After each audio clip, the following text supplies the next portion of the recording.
I had a friend on the board, and knew back then, this was 1959, that I was going to be drafted. Came over and did my active duty at Fort Dix, New Jersey. Unfortunately, during one of the coldest winters we've had in a long time. But the people I was in the unit with were mostly from New England and spoke very highly of Northeastern and cooperative education.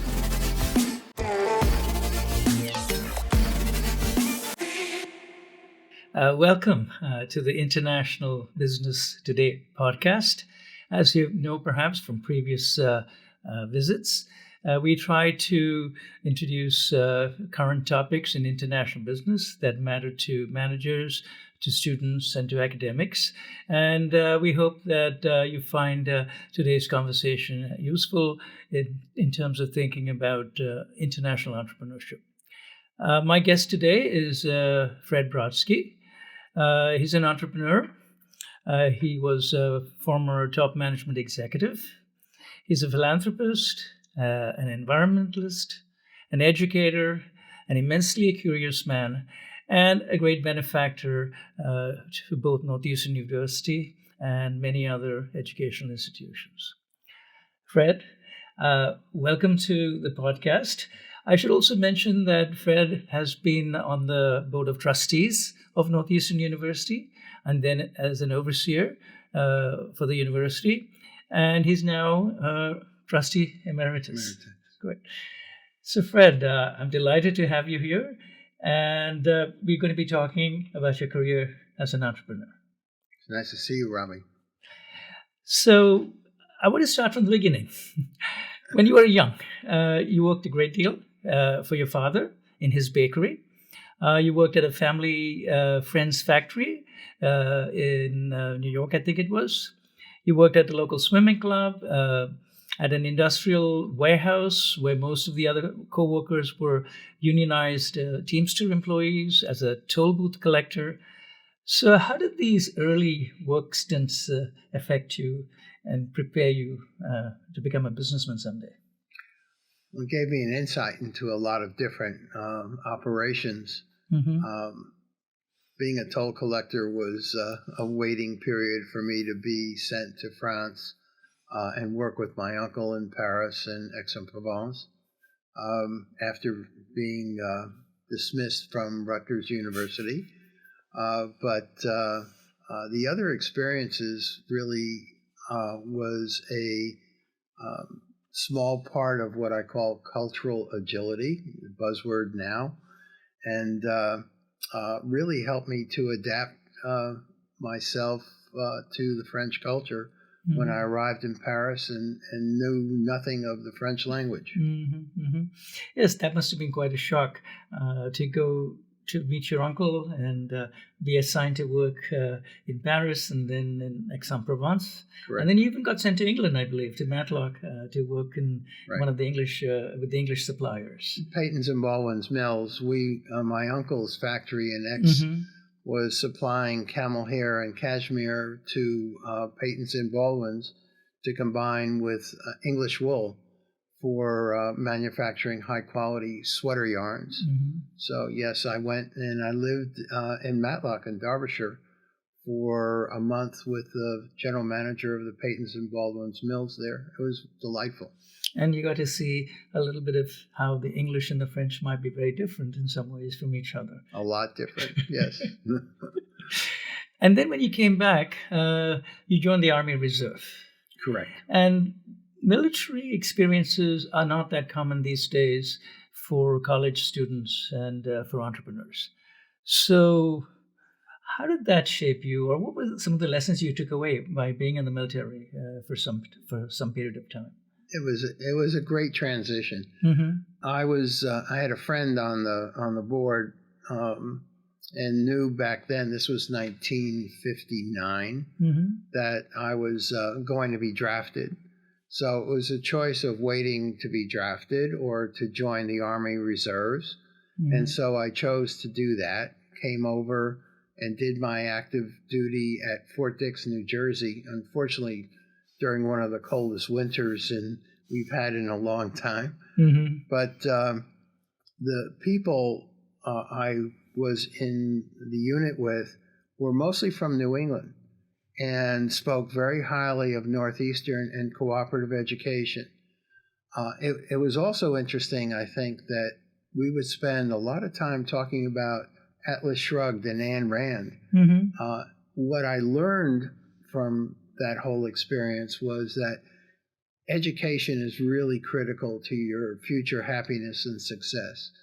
And you can't take education away from anybody, but if you don't have it, it's a serious deficiency. So that helped you decide to buckle up and come back to university, right, to Northeastern after your previous less fortunate, less successful. Right. So when you joined Northeastern, as you mentioned, the cooperative education program was very important to you. And you started doing one of the cooperative education assignments, which, by the way, for our audience, is a paid internship that Northeastern offers students, typically 6 months. And students who wish to can do 3 such co-ops over a period of 5 years before they graduate. So I believe that one of your co-op assignments was with Ford Motor Company. Correct. In Detroit. And then you went back 2 more times to work with them. Right. And you've talked about Joe Cappy as one of the people who was a very important, influential figure in your life, a mentor who was very instrumental in getting you to think carefully about analyzing numbers as part of becoming a good business person. Do you want to talk about that? Joe Cappy was my first boss, second boss, and third boss on my co-op assignments. He was the manager of marketing services for the Lincoln Mercury division of Ford. And he had responsibility for all of the analytics of marketing for the Lincoln Mercury division, in addition to monitoring the Lyman Peterson limousine program all over for limos all over the world. He was a demanding individual. I recount once when I wrote a report for him that I had to rewrite 18 times because he would get to a certain point in the report. When he saw something he didn't like, he'd throw it back at me. And that went on for 18 times until I finally satisfied him. He was a great mentor, however, and eventually became president of American Motors. And that experience stayed with you? Stayed with me for a long time. So then you graduated and you moved to work for a CPA firm for a while. And then you went to work for ITT WorldCom, which was a major conglomerate at that time. Right. And there you worked primarily in strategic planning. But you also got involved in a variety of other areas, for example, union negotiations, managing layoffs, and understanding political risk, because ITT had many telephone companies all over the world. So how did that help you get interested in and deepen your desire to be in international business? ITT WorldCom was made up of an awful lot of entities all over the world. I became the executive assistant of the general manager, Valerian Podmalik. And part of my job was to read every week what they call the pink sheets, which were submissions by the general managers of all of these communications units about their health and welfare of not just the company, but the country in which they were operating. So it contained some very significant intelligence from entities all over the world. Podmalik was the former chairman of the computer science of Chicago University, and then was hired by ITT WorldCom because communications was in the process of changing from mechanical switches, rotary switches, to electronic and digital switches. And so he was hired to effectuate that change. So I was put in charge of the strike plan and we had a strike. I was put in charge of long-range strategic planning, financial controls, and capital programs. So it was an amazing experience for someone at my age. Mm-hmm. And yet, at some point during that period, you decided that you wanted to quit. And you moved to Mallorca to be back again with your Uncle Walter, but this time to sit on the beach and reflect. So how did that happen at that age, at a fairly young age? I got burned out. Uh-huh. I mean, I was working 18, 20 hours a day. I lived in New York in an apartment, but when Malik realized that, well, when I went to work for him originally, I asked him the question, what do you want me to be able to do 6 months and a year from now? And his answer was, open my mail. Hard to understand, but all right. What that meant was that he would develop confidence in my ability to handle things on his desk, open his mail, and deal with whatever was necessary. So when, after about 6 months, he realized that I was able to do that, he started traveling all over the world. And I had a phone by my bed, and he really didn't care what time it was, where he was. He would call me, and I would have to have a notepad and deal with whatever it was. And so after about a year and a half of this, I was tired. And so I decided to leave. And that lasted, I imagine, a few months? 3 months. Right. And then you came back and you got a job as the secretary treasurer at another conglomerate type company called the Mini Frey conglomerate. Group. Mini conglomerate called the Frey Group. And there you got involved in commercial construction projects, such as the Sears Tower, one of the tallest buildings still in the US, and that was in Chicago. And I believe that one of the things you learned was that for any business, the issue is understanding problems, dissecting numbers, and then put the pieces back together to address the problem. Why is this such a critical piece of growth for you? Business is, as you know, complicated. Any business has somewhere around 4 or 5 critical elements that if you identify them and monitor them, it gives you an indication really of the health and welfare of that particular business.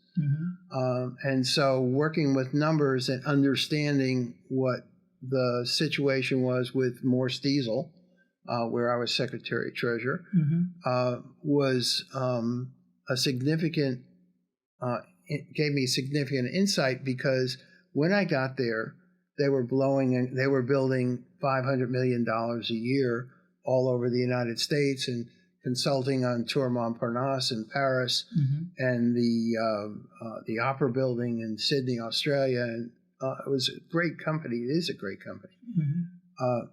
What they didn't realize was that they were losing future business at a faster rate than they were booking new business.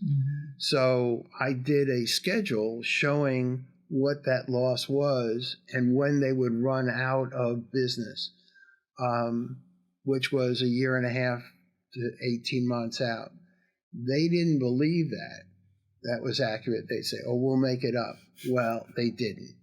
And so eventually I left Morse Diesel because they were running out of business completely. And so that was an interesting lesson for you to learn, that by constantly monitoring numbers, you could understand that if the backlog wasn't growing at least as fast as business being completed, then the company would have some difficulties later on. Well, they would have, a serious shortfall and have to lay off staff. And then after that, you went to Dallas and you started working for Trammell Crow, one of the largest U.S. Real estate companies. And there you headed international real estate operations, and that I was the CFO of Trammell Crow, right. And you worked with many international partners, Correct. And the results were mixed. So, what were some of the lessons from that experience with international partners working in international real estate? Trammell was a very charismatic man and a great leader. He developed partnerships and friendships all over the world. We were doing, when I joined Trammell Crow, he had committed to do the Trade Mart in Brussels, office buildings in Paris. For the office buildings, he teamed up with two gentlemen who were consultants for McKinsey and Company. They were brothers, and Trammell gave them every confidence and support, but in my opinion, they did not use that as wisely as they could and should have. And so they decided to do a project in a part of Paris that was not very conducive to office building construction. The other problem that they had, and this was just after I joined Trammell Crow, they had committed to buy a superblock in downtown Madrid. And this was in partnership with two gentlemen from the UK. They were running the business. At the closing, the sellers decided to increase the sales price by over $1 million. Which for that time was a significant amount of money. We're talking 1973. I had just joined Crow and had very little credibility, to be honest, but I said, don't do it, walk away from the deal. It's not a good situation. Well, Trammell went ahead and closed the deal. The deal never made because all the building permits were not in place and they couldn't build what they thought they wanted to. So the deal went south and the land was sitting there. We eventually sold it at a small percentage of what we had paid for it. And then it was left up to me and a fellow by the name of Peter Farron from Grinley's Bank, who was the in-house counsel, to resolve who would pay what of the deficiency. Peter's turned out to be one of my best friends, if not my best friend, and the best man at our wedding, by the way. That's great. These long-lasting friendships you can make in business. Out of diversity, yes. Adversity. Now, what's interesting to me is that these experiences were not uniformly positive, working with international clients and in international assignments. So all the traveling and working and living abroad, ultimately, it made you still very keen and positive about international business. So how did that happen? Well, when I grew up, Robbie, I grew up in Woodbridge, New Jersey, on a dirt road across from a working farm, actually. And Woodbridge was a small community of 20,000 people approximately back then. Americans are insular by nature, and small towns are seriously insular. When I started to be exposed to international business, I realized that Americans are at a serious disadvantage operating globally. We don't have a country near us except Canada and Mexico, right? Most of us speak only one language, whereas you live in Europe, you speak 2, 3, 4, 5. We don't travel extensively because our country is so great and beautiful. Most of us travel internally. And so recognizing in my mind from my degree at Northeastern in economics that business was becoming global in nature. And so in order to help Americans get an insight into how to be competitive successfully and globally, I focused on helping Americans and Northeastern do that. So at this point, you decided to go into business for yourself after working for Trammell Crow. And you started a company called International Investment Advisors. Right. And the goal was to help foreign investors buy U.S. real estate. Correct. So Why did you decide that this should be the basis of a new business, your first entrepreneurial venture?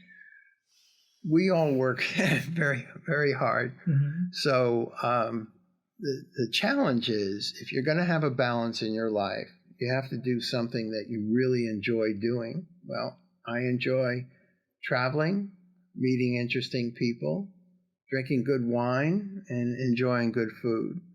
So, and I knew real estate, and I was culturally flexible, if you will.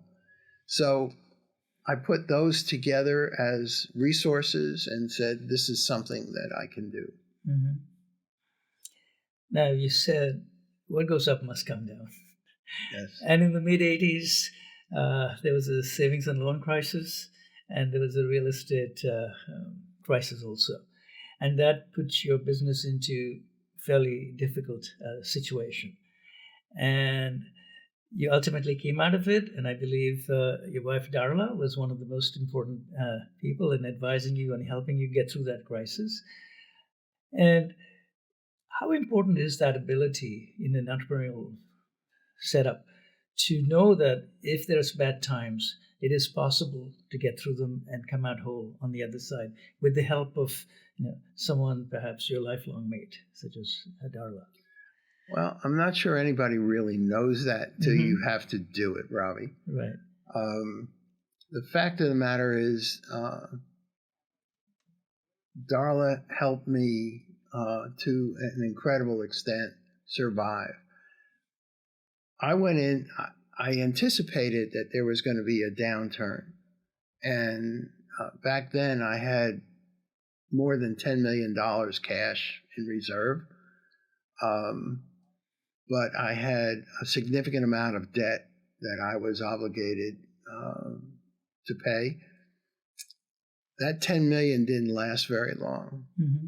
And a couple of years, really. And then I had to work out $42 million worth of debt. I would not have been able to do that without the support of my wife. There were no demands made. Our lifestyle certainly changed. We had to worry about keeping our home.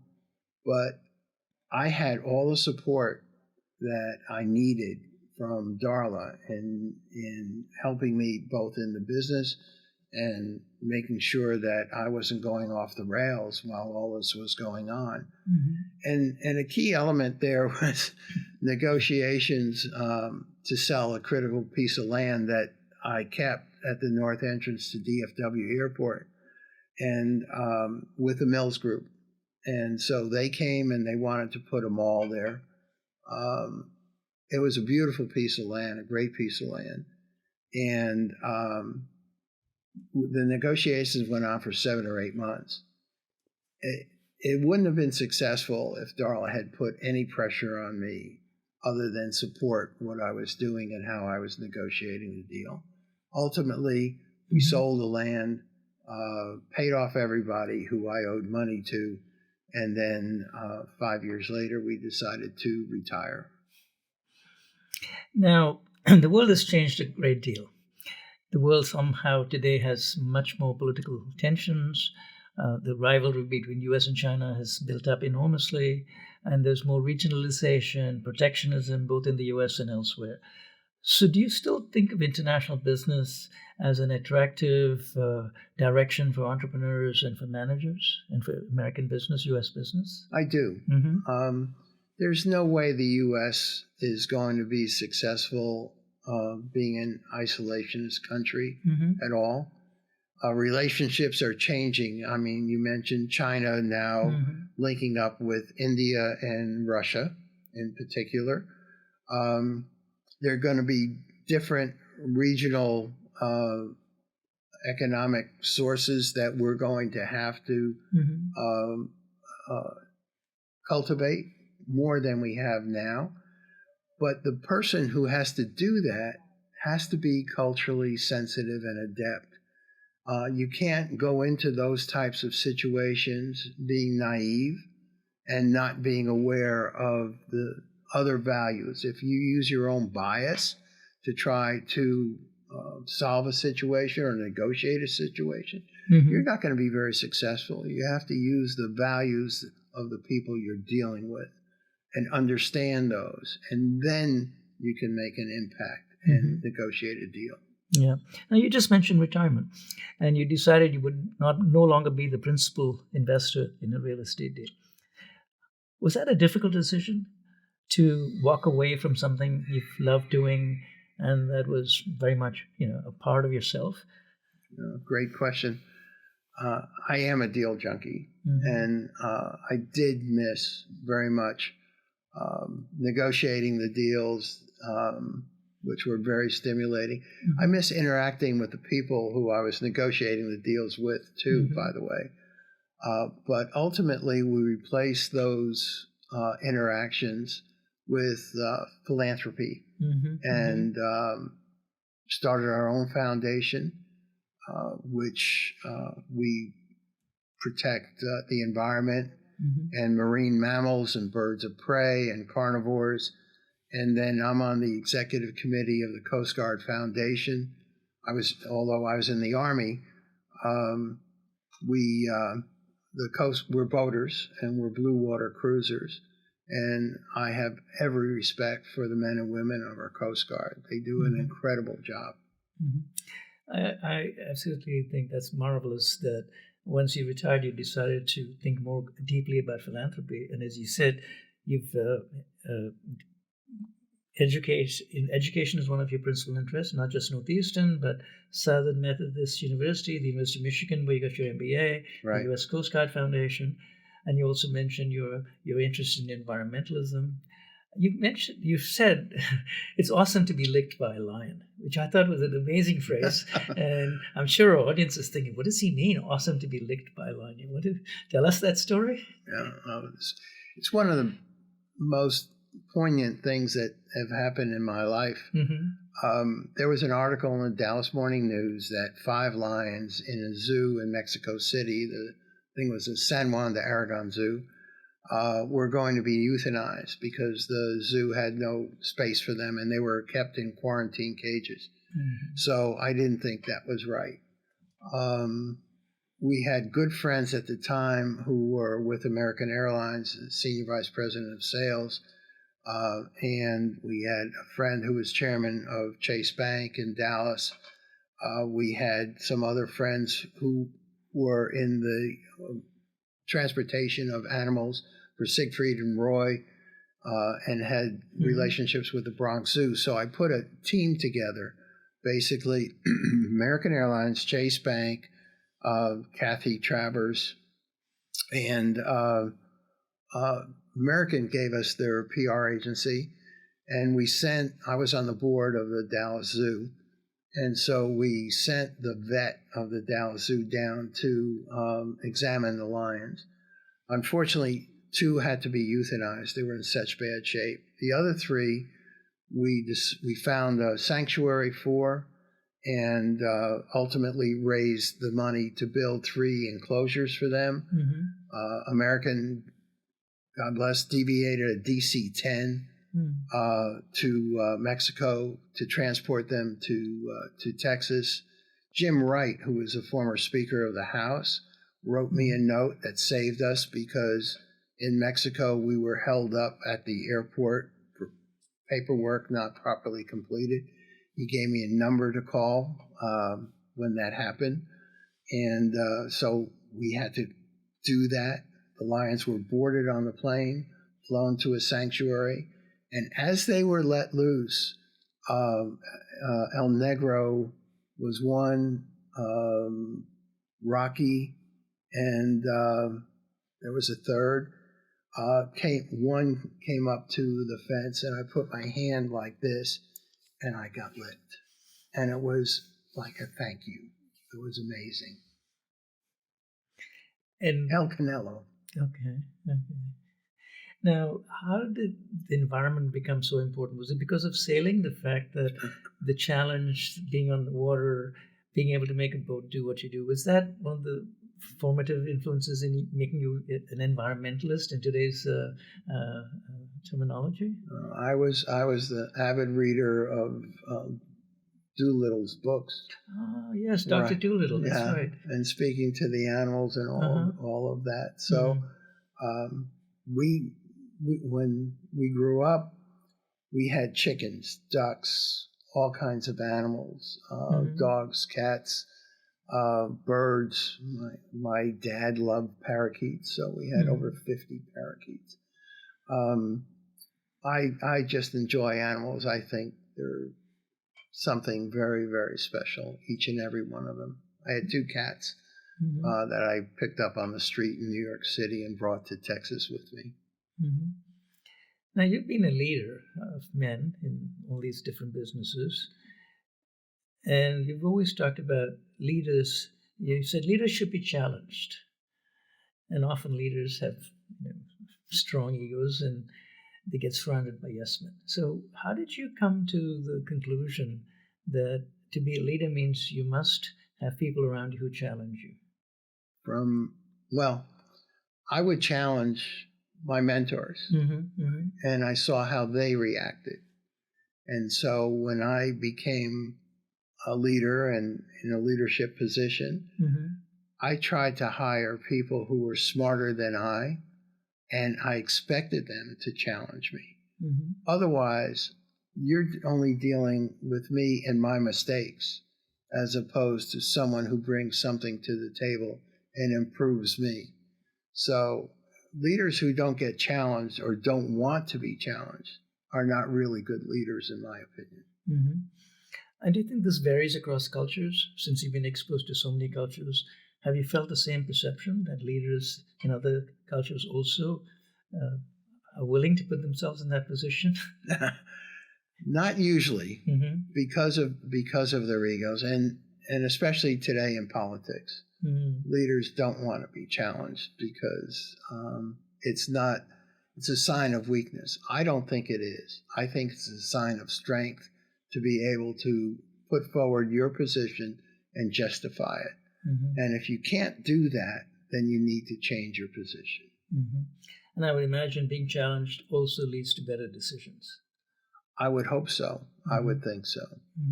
Now, we also talked about persistence and relationships as two fundamental principles in the way you've conducted business.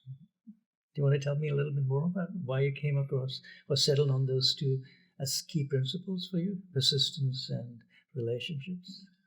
Well, great question, Robbie. If you're not persistent, you're not going to be successful. Nothing goes smoothly or the way you think it will in every aspect. And so plan B, C, D, and E are really critical to your success and being able to understand when to change from plan A. But ultimately, it's your relationships that make you survive in situations. I've had support from a lot of people over the years who have helped me, whether it's financially or giving me a job even, or work as a consultant when I was out of money. And you have to respect that someone's willing to do that for you, even though they may not need your service at that particular point in time. But then you have to give back.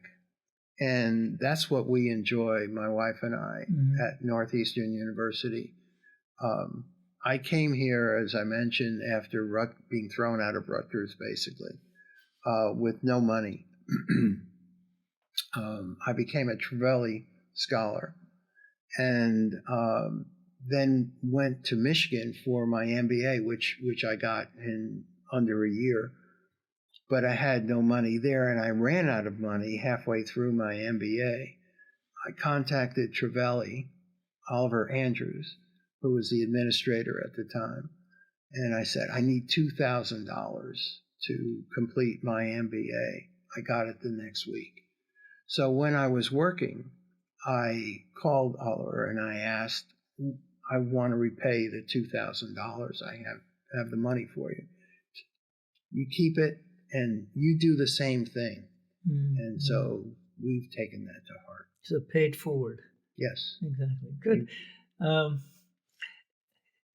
As we end, I think this has been absolutely wonderful for me to listen, and I'm sure our audience has enjoyed this. What advice would you give for young people today who want to become entrepreneurs, who want to succeed in business, especially given that now there's so much more remote work, people are much more isolated? How do you think, what advice would you give some of our young students and entrepreneurs? To your earlier questions, go out and get experience in anything, right? But eventually, all of those experiences will start to come together, and you will realize what you want to do and how you want to do it based on diverse experiences that will create a focus eventually in your life. And you'll be just fine. You don't have to follow any particular path. Thank you very much, Fred. This has been a really interesting conversation. Our viewers, thank you so much for joining us today. I hope you enjoyed listening to Fred talk about his life and his career and how he handled reverses and what are some of his bedrock principles. And if you like this episode, please do pass it on, share it with your friends, with your coworkers. And we hope to see you again when we do our next episode in this series of International Business Today. Thank you very much. My pleasure. Thank you.